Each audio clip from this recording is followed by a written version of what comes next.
Minister of Health gives an overview of healthcare achievements. It's all systems go for the 2019 New Year's Day Junkanoo Parade.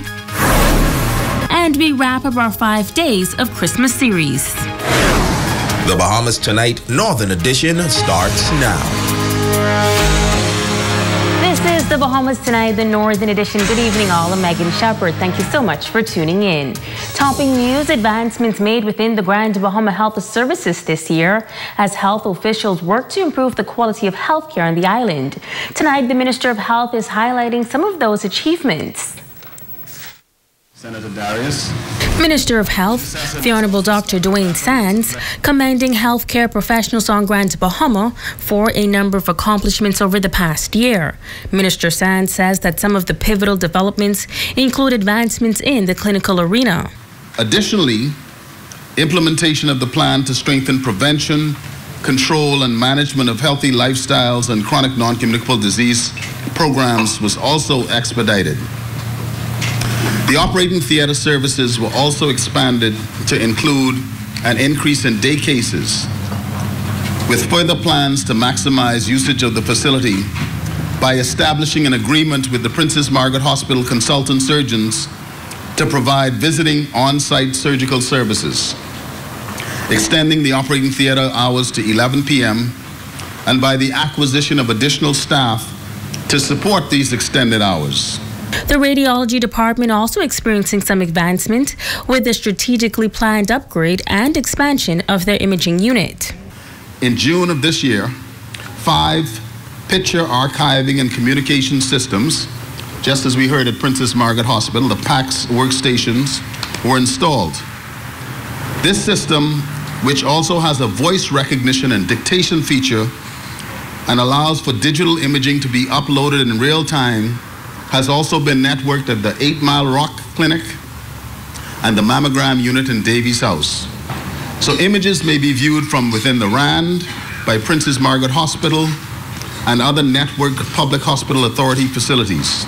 He also commended the healthcare workers for their commitment to continued self-development.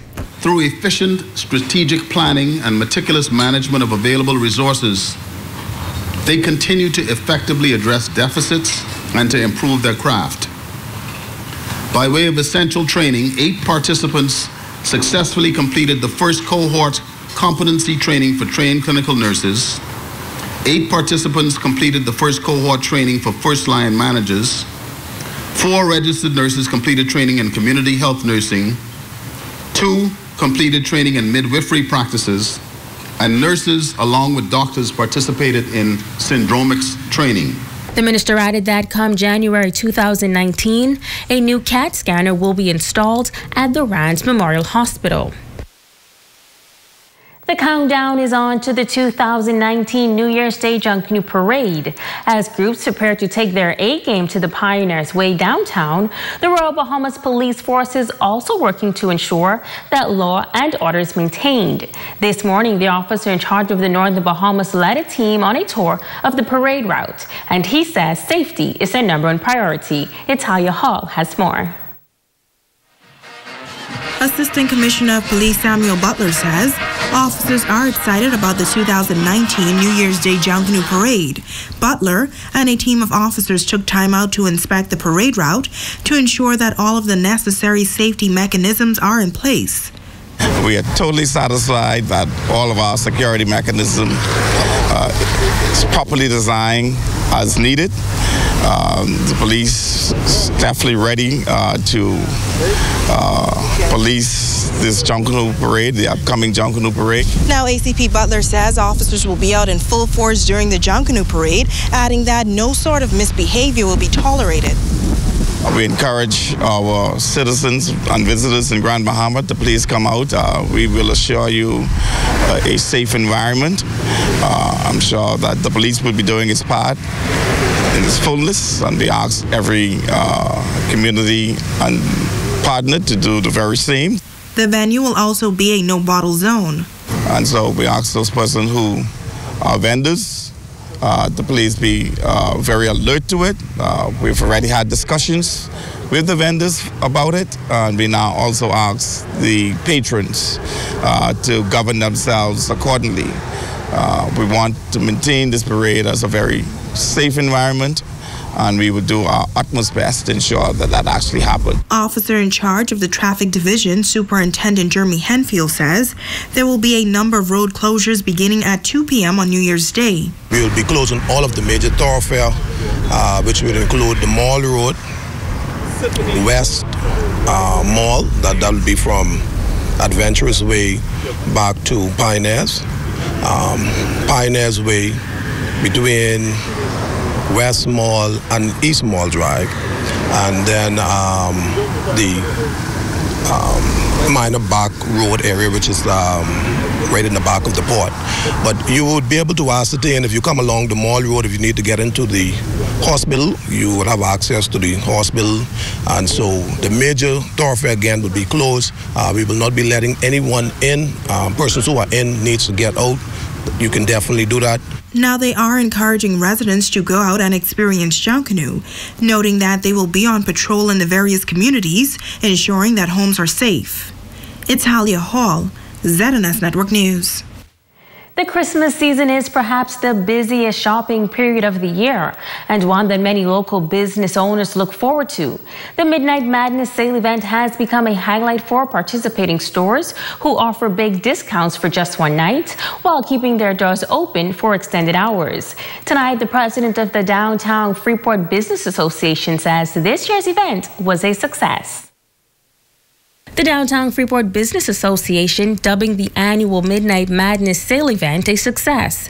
President of the association, Deidre Lundy-Rose, says that the majority of participating stores reported increased sales during the extended shopping hours. We had different locations that were set up, and the DJs promoted the sales and the promotions that the businesses had, and it was great. The customers made an effort to shop local because of our promotions during the week.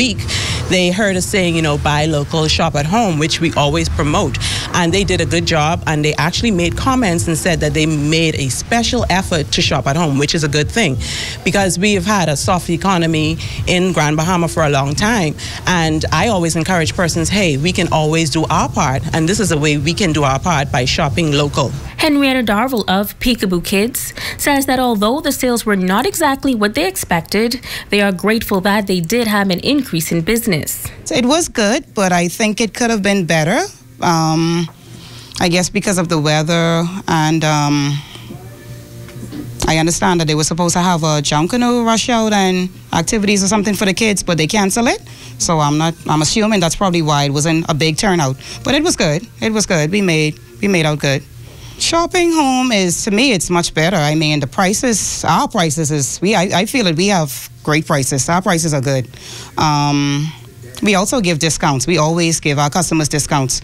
You know, even if we're not having a sale, sometimes we always still try to give the customers discounts. If it's only 10%, yes. Lundy-Rose is encouraging Grand Bahamians to continue to shop at home and to support local businesses. She notes that the residents must do their part in helping to boost the local economy. During the new year, we are not doing anything as an association, but we encourage persons to still support the businesses downtown. We want, just want the community to continue supporting us and the events that we do have. I think the next event we're going to have is in February, where we do a love donation, where we're going to do collections of canned goods. Rather than doing the November, we're going to now do a love collection, and we're going to donate it to probably the Christ the King Church again, their pantry. But, we want them to continue to support us as we support them. She says she is grateful to all businesses and patrons that took part in the annual Midnight Madness. She's also thanking the Royal Bahamas Police Force for their continued presence in the downtown area. In news from the crime beat, officers of the Drug Enforcement Unit in Grand Bahama discovering a marijuana field. Reports are that yesterday, DEU officers, along with U.S. law enforcement officers, while on aerial patrol in the eastern area of Grand Bahama, discovered 5 plots of suspected marijuana plants and a quantity of suspected marijuana seeds. The plants range between 6 inches to 2 feet in height and carry a street value of $120,000. No arrest was made in this matter. Meanwhile, former death row inmate Leslie John Webster scoring a major victory at the Court of Appeal recently. Webster was serving a 60-year prison term after being convicted of the brutal murder of Garfield Wright and housebreaking in Grand Bahamas 17 years ago. Court papers show that Webster broke into Wright's home looking for something to steal. He then held Wright's young daughter at knife point, and Wright was fatally stabbed while trying to protect his daughter. Webster was then sentenced to death, which he appealed and lost.